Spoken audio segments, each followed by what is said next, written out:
Hello students, welcome to HS preparation geography. তো আজকে আমরা দ্বাদশ শ্রেণীর প্রথম অধ্যায়ের তৃতীয় ক্লাসটি করব। দেখো, আগে দুটো ক্লাস আমাদের হয়েছে, দুটো ক্লাসে আমরা ভৌমজলের প্রকারভেদ পর্যন্ত আলোচনা করেছিলাম। আশা করি সবাই বুঝেছো এবং যাবতীয় কাজগুলো তোমরা করে নিয়েছো। তো আজকে আমরা ভৌমজলের প্রকারভেদের পরে ভৌমজলের স্তর বিন্যাসের যে অর্থাৎ লেয়ারিং, ভৌমজলের স্তর বিন্যাস আমরা যেটাকে বলি layering of the ground water, এই অংশটি আজকে আলোচনা করব। তা দেখো, লেয়ারিংয়ের মধ্যে আমাদের প্রথমে একটি বিশেষ টপিক নিয়ে আলোচনা করতে হবে, যাকে বলা হয় তোমার অ্যাকুইফার। আগে আমি তোমাদের এই ব্যাপারগুলো বুঝিয়ে নেব, টার্মসগুলো, তার শ্রেণীবিভাগগুলো, এবং তারপরে তার নোটস নিয়ে বা ডিটেলস নিয়ে আলোচনা করব। দেখো, তা প্রথমে আমরা স্তরবিন্যাসের মধ্যে প্রথমে অ্যাকুইফার সব বিষয় সম্পর্কে জানব। দেখো, এটা একটা অ্যাকুইফারের ছবি। এই ছবিটি দিয়ে আমি তোমাদের বোঝাবো যে অ্যাকুইফার কী জিনিস। দেখো, অ্যাকুইফার হলো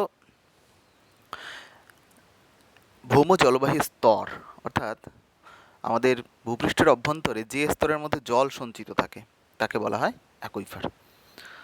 তাহলে আমরা যে জল উত্তোলন করি ভৌমজল থেকে, সেগুলোকে অ্যাকুইফার বলা হয়।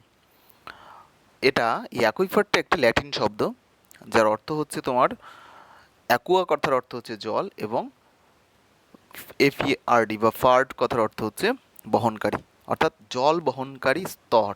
এখানে তোমরা ছবিতে দেখতে পাচ্ছ এই অংশটি অ্যাকুইফারের অংশ রয়েছে। এই ছবিটা সম্পর্কে তোমরা অনেকে জানো, এটা তোমাদের আর্টিজিও কূপের মধ্যে পড়ানো হয়। আর্টিজিও কূপ তোমাদের আবারও আছে, তাই এখানে আমরা অ্যাকুইফার হিসেবে এটা পড়ছি। এটা একটা ইউ আকৃতির শিলাস্তর, যেখানে দেখো প্রবেশ্য এবং অপ্রবেশ্য শিলা, দুই ধরনের স্তর এখানে রয়েছে। প্রবেশ্য শিলাস্তর যার মধ্যে দিয়ে জল প্রবেশ করতে পারে, আর অপ্রবেশ্য শিলাস্তর যার মধ্যে দিয়ে জল প্রবেশ করতে পারে না। এই স্তরগুলো সম্পর্কেও আমরা জানব। তাহলে আমরা প্রথম জানব, আমরা যা প্রথমে জানলাম অ্যাকুইফার কাকে বলে, অর্থাৎ যে ভৌমজল বহনকারী স্তরকে অ্যাকুইফার বলা হয়। এবার দেখো, এখানে আমরা বেশ কয়েক প্রকার অ্যাকুইফার দেখতে পাচ্ছি। কি কি? দেখো, কি কি অ্যাকুইফার আমরা এখানে দেখতে পাচ্ছি। প্রথমত দেখো, একটা রয়েছে মুক্ত অ্যাকুইফার। কি মুক্ত অ্যাকুইফার? দেখো, একদিকে রয়েছে, উপরে রয়েছে, অর্থাৎ এই যে অংশটা, এখানে তোমার বৃষ্টির জল এসে পড়ছে। তা বৃষ্টির জল পড়ে দেখো উপরে কোনো অপ্রবেশ্য শিলাস্তর নেই।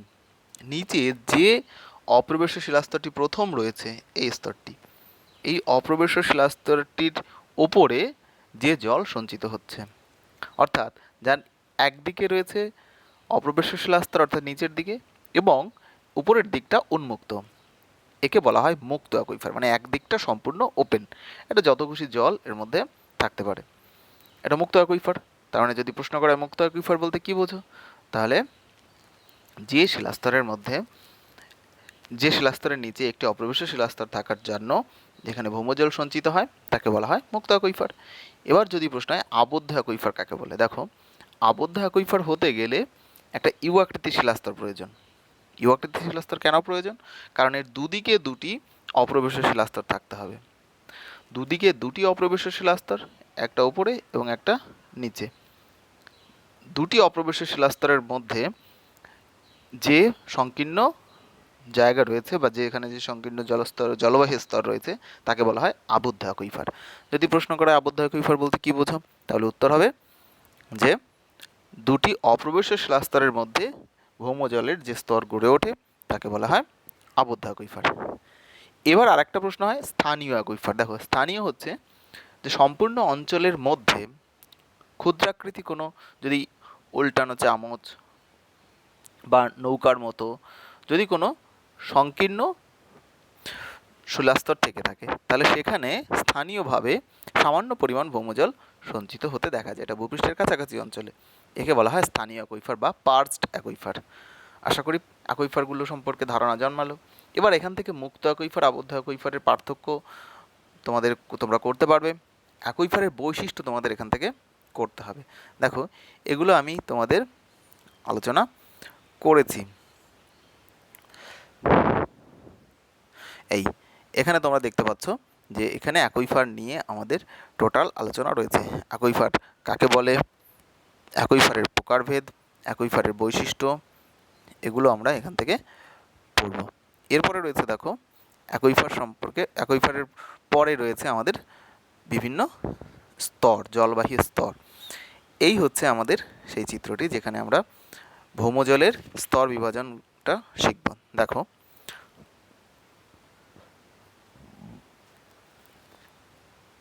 এটা একটু খেয়াল করো। দেখো আমরা একটা প্রস্থচ্ছেদ এখানে এঁকেছি। এই প্রস্থচ্ছেদের মধ্যে মৃত্তিকার মধ্যে কয়েকটি স্তরকে দেখানো হয়েছে যেখানে ভৌমজল স্তর সঞ্চিত হতে থাকে। তা ভৌমজলের স্তরবিন্যাসকে অর্থাৎ অপ্রবেশ্য শিলাস্তর পর্যন্ত, অপ্রবেশ্য শিলাস্তরের নিচে আর ভৌমজল প্রবেশ করতে পারে না। তাহলে অপ্রবেশ্য শিলাস্তরের ওপরে যে জলবাহী স্তরগুলি রয়েছে সেই স্তরগুলিকে আমরা কয়েকটি ভাগে ভাগ করে আলোচনা করব। এখানে দেখো কি কি ভাগ আমরা এখানে দেখাতে পারি। সবার আগে দেখো একদম ভূপৃষ্ঠের কাছাকাছি সংলগ্ন যে স্তরটি, না ওইভাবে না, আগে আমরা দেখো একে আমরা প্রথমত দুভাগে ভাগ করব। জলবাহী স্তরকে আমরা দুভাগে ভাগ করব, একটা ফ্রিয়েটিক জলস্তর আর একটা হচ্ছে তোমার ভাদস জলস্তর। এই হচ্ছে ফ্রিয়েটিক জলস্তর আর এটা হচ্ছে ভাদস জলস্তর। এই ফ্রিয়েটিক জলস্তর আর হচ্ছে ভাদস। দেখো ফ্রিয়েটিক জলস্তর যেখানে জল সঞ্চিত থাকে, ভৌমজল সঞ্চিত থাকে, আর ভাদস জলস্তর যেখানে হচ্ছে তোমার কি হয়, যেখানে যার মধ্যে দিয়ে জল ফ্রিয়েটিক জলস্তরে পৌঁছায় তাকে বলা হয় ভাদস জলস্তর। এবার ফ্রিয়েটিক জলস্তরকে এখানে আমরা একটা ভাগ দেখিয়েছি, কিন্তু ফ্রিয়েটিক জলস্তরকে আমরা দুভাগে ভাগ করতে পারি। যদি আমরা ফ্রিয়েটিক জলস্তরকে ভাগ করি তাহলে এটি দুটি ভাগে বিভক্ত হতে পারে। কি, একটা স্থায়ী সম্পৃক্ত, একটা সাময়িক সম্পৃক্ত। আমরা নিচের স্তরটিকে স্থায়ী বলতে পারি। কেন? কারণ প্রতি বছর যে পরিমাণ ভৌমজল সঞ্চিত হয় তার কিছুটা আমরা ভৌমজল উত্তোলন করে শেষ করে ফেলি, অর্থাৎ উপরের অংশ থেকে ধীরে ধীরে এটি কমতে থাকে। তা যে অংশ পর্যন্ত কমে যায়, আবার বর্ষা আসার আগে পর্যন্ত যে অংশ পর্যন্ত ভৌমজল তোমার খালি হয়ে যায় বা তোমার ফাঁকা হয়ে যায়, সেই অংশকে বলা হয় স্থায়ী সম্পৃক্ত স্তর, তার নিচের অংশকে। আর স্থায়ী সম্পৃক্ত স্তরের উপরের অংশকে বলা হয় তোমার সাময়িক সম্পৃক্ত স্তর। এটা হচ্ছে সাময়িক সম্পৃক্ত স্তর। তার মানে আমরা একটা সহজ ব্যাখ্যা দিয়ে বুঝতে পারি, যে টিউবওয়েল বা নলকূপের জল সারা বছর পাই না, তাহলে সেটি কোন পর্যন্ত রয়েছে? সেটি সাময়িক সম্পৃক্ত স্তর পর্যন্ত রয়েছে।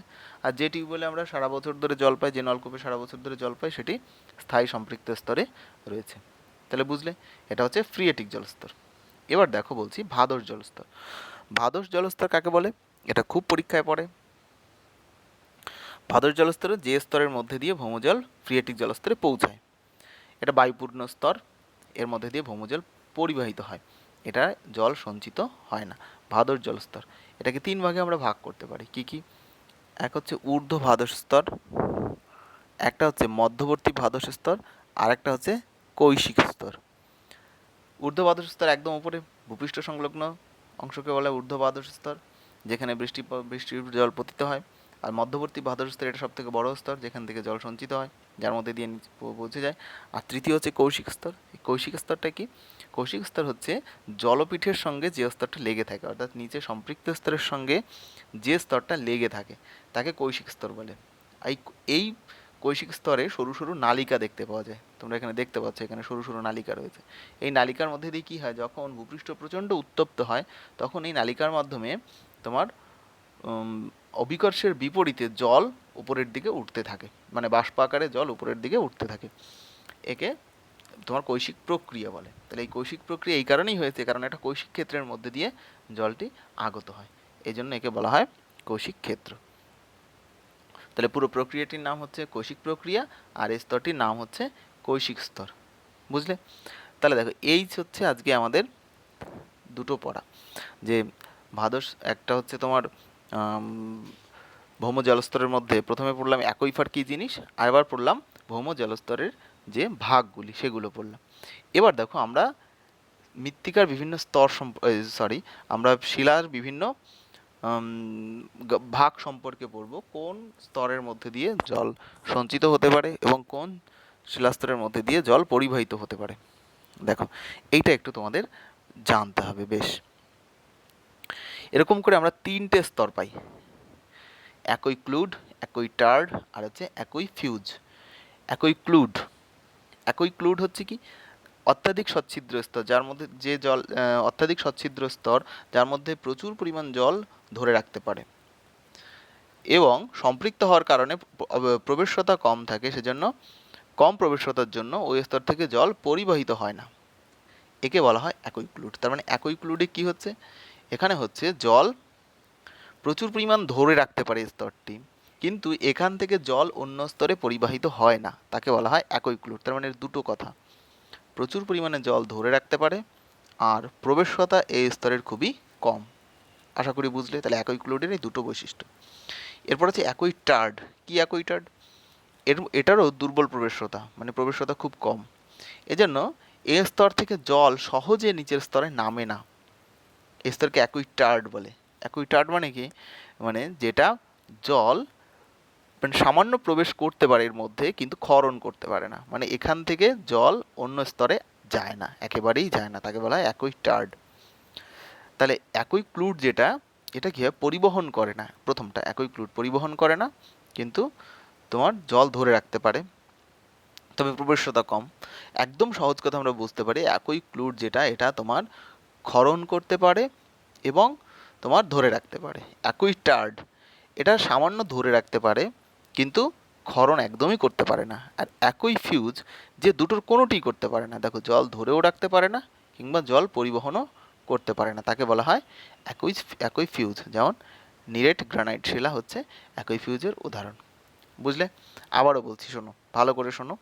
একই ক্লুড হচ্ছে জল ধরে রাখতে পারে এবং জল সামান্য ক্ষরণও করতে পারে, পরিবহন করে না কিন্তু ক্ষরণ করতে পারে। একই টার্ড জল সামান্য পরিমাণে তোমার ধরে রাখতে পারে কিন্তু ক্ষরণ একদমই করতে পারে না। আর একই ফিউজ, যে জল ধরেও রাখতে পারে না, পরিবহন তো করতেই পারে না, এমনকি ক্ষরণও করতে পারে না, তাকে বলা হয় একই ফিউজ। আশা করি বুঝলে। তাহলে এইটুকু হচ্ছে আজকের তৃতীয় ক্লাসের পড়া। তাহলে কি কি প্রশ্ন এখান থেকে হতে পারে ভালো করে শোনো। প্রথম থেকে আমরা এখান থেকে পড়ব, প্রথমে পড়ব তোমার অ্যাকুইফার বলতে কি বোঝো। দ্বিতীয় প্রশ্ন আমরা এখান থেকে পড়ব ভৌম জলস্তরের শ্রেণীবিভাগগুলি আলোচনা করো। তৃতীয় প্রশ্ন এখান থেকে পড়ব তৃতীয় না, এখানে কয়েকটা শর্ট প্রশ্ন, একই ক্লুড, একই টার্ড এবং একই ফিউজ বলতে কি বোঝো। তাহলে এই টপিকগুলোর প্রতিটি প্রশ্ন আমি তোমাদের বলে দিলাম। দেখো, যেটা তোমাদের প্রথম প্রশ্ন বলছিলাম, অ্যাকুইফার বলতে কি বোঝো। অ্যাকুইফার বলতে কি বোঝে, এই প্রশ্নটি হবে তোমাদের 3 নম্বরের প্রশ্ন। এখানে তোমরা অ্যাকুইফারের সংজ্ঞা লিখবে, নামের অর্থ লিখবে, বৈশিষ্ট্য লিখবে এবং শ্রেণীবিভাগ লিখবে। আর ভৌম জলস্তরের শ্রেণীবিভাগ করো। এখান থেকে, এটাও 3 নম্বরের প্রশ্ন, এখান থেকে তোমরা দুটো আলাদা মেইন পয়েন্টস করবে, স্থায়ী সম্পৃক্ত ফ্রিয়াটিক স্তর আর হচ্ছে ভাদস স্তর। ফ্রিয়াটিক স্তরকে দুভাগে ভাগ করে আলোচনা করবে আর ভাদস স্তরকে 3 ভাগে ভাগ করে আলোচনা করবে। তবে এখানে শুধু ভাদস স্তরও পরীক্ষায় অনেক সময় এসে থাকে, শুধু ভাদস স্তর নিয়েও তোমাদের পরীক্ষায় আসতে পারে। দেখো, এরপরে এই যে 3টে শর্ট প্রশ্ন, আর যে কোনো জায়গা থেকেই শর্ট প্রশ্ন হতে পারে, যে কোনো ভাবে। ঠিক আছে, আশা করি বুঝতে পেরেছো। তাহলে আজকের ক্লাস এইটুকুই, পরের ক্লাসে আবার দেখা হবে। ধন্যবাদ সবাইকে।